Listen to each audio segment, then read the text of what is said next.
দ্বৈত পারফরমেন্স নিয়ে মোহাম্মদ জহির ইকবাল নোয়াখালীর আর ফৌজুল আকবর রিফাত হেতে চট্টগ্রামের। ডাক্তার সাহেব আমি নাম দস্তখত করতে চাই, ডাক্তার সাহেব আমি নাম দস্তখত করতে চাই, কোনদিন রোগী যেন বলতে না পারে প্রেসক্রিপশনে স্বাক্ষর নাই। অনেকদিন পর চেম্বারে আসলাম, গেছিলাম এক জেলখানায়। এক আসামিরে কইলাম আপনার জন্য একটা সুসংবাদ আছে, একটা দুঃসংবাদ আছে। আসামিরে আমি কইলাম আগে কোনটা শুনবেন, সুসংবাদ শুনবেন নাকি দুঃসংবাদ শুনবেন? আসামি আমারে কয় আগে দুঃসংবাদটা শুনান। আমি কইলাম খুনের স্থানে যেই রক্ত পাওয়া গেছে সেই রক্তের সাথে আপনার রক্ত ম্যাচিং হয়ে গেছে, সুতরাং আগামীকাল আপনার ফাঁসি। এবার আসামি কই সুসংবাদটা শুনান। আমি কইলাম সুসংবাদটা হইল আপনার রক্তে কোনো সুগার নাই। আমি হইলাম ভাই, আমি হইলাম এই যুগের আধুনিক ডাক্তার। কিভাবে? যত রকম হাড় গুড় ভাঙ্গা চিকিৎসা আছে সবকিছু আমি নিমিষেই শেষ করি। প্রশ্ন করতে পারেন কিভাবে? প্রথমে যেই অংশ ভাঙছে সেই অংশ এক্সরে করি, তারপর ফটোশপের মাধ্যমে ঠিক করি। এই তারেক ভাই একজন উকিল, আর উকিল ডাক্তারের মধ্যে পার্থক্য কোথায়? উকিল যখন ভুল করে একটা মানুষ মাটি থেকে 6 ফিট উপরে ঝুলতে থাকে, আর ডাক্তার যখন ভুল করে একটা মানুষ 6 ফিট নিচে মাটি চাপা পড়ে। Wow, first class. ভাই অনেক অভিজ্ঞতার কথা শেয়ার করলাম, এবার কাজের কথাই আসি। চেম্বারে আসার সময় আমার বউ আমারে কইছে আজকে একটা খুশি সংবাদ শুনাইবো, তাই আমার তাড়াতাড়ি বাসায় যাওয়া লাগবো, দেখি কোনো রোগী আসছে কিনা। আরে বেচারি কি করেন এগুলা? কি সমস্যা বলেন? ডাক্তার সাহেব আমার সব রোগ একত্র রয়েছে। সব রোগ একত্র রয়েছে মানে? তাড়াতাড়ি বলেন, তাড়াতাড়ি বলেন। ডাক্তার সাহেব তাড়াতাড়ি করলে আপনি বুঝতেন না। এই ডাক্তার আমি নাকি আপনি? আপনি গরমন কা? তো আমি বুঝবো না কে বুঝবে? তাড়াতাড়ি বলেন। আচ্ছা কইতাছি। হ্যাঁ বলেন। ডাক্তার সাহেব আমার রোগ হয়েছে A B C D E F G S. Stop! আপনি আমার এবিসিডি শিখাইতেছেন না? ABCD E F G S কারো রোগ হয়? আগে তো কইছিলাম তাড়াতাড়ি করলে বুঝতেন না, দমকান কা?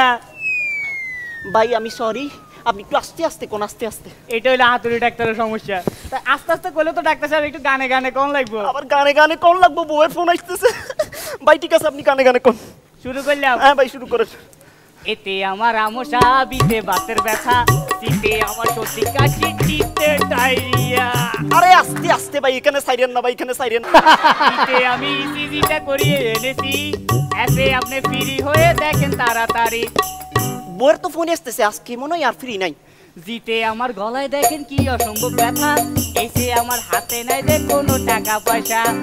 আরে টাকা পয়সা নাই তো কি হইছে? কাপড় চুপুর তো আছে। আমি দিলে আর কি, আইতে যদি যাইতে হয় যেতে রাজি আছি, এতে আপনি খুলে বলেন এলে লাগে ভয়। আরে কিসের ভয়? আমি আছি না, কাপড় চুপুর নি ফেললে আপনি আমার পিছনে দাঁড়াইয়েন। এটা তো আরো বেশি ভয়।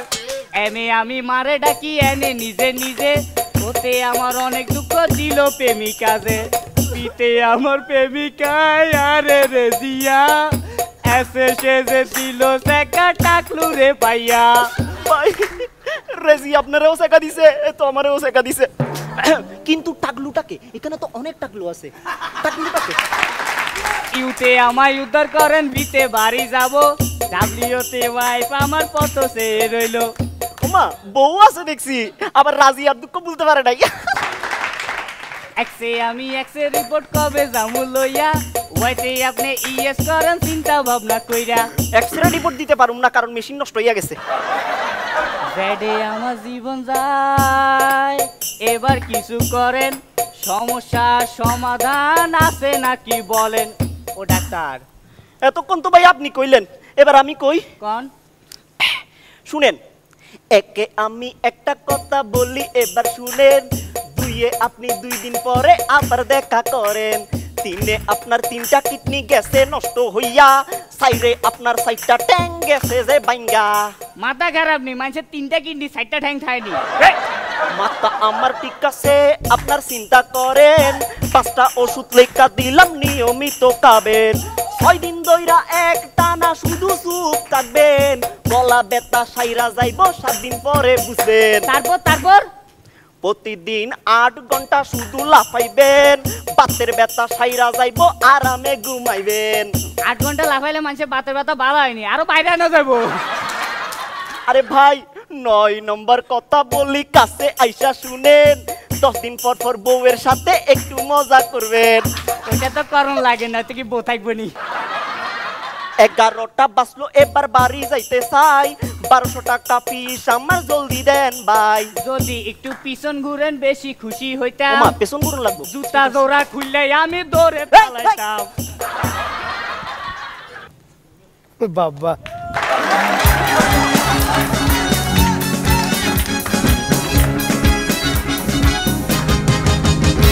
সর্বাঙ্গে রোগ নিয়ে যে ডাক্তারের কাছে সে আসলো, সেই ডাক্তারের প্রেসক্রিপশন থেকে শুরু করে সবকিছুর মধ্যেই একটা ব্যাপার ছিল যে বিফলে মূল্য ফেরত।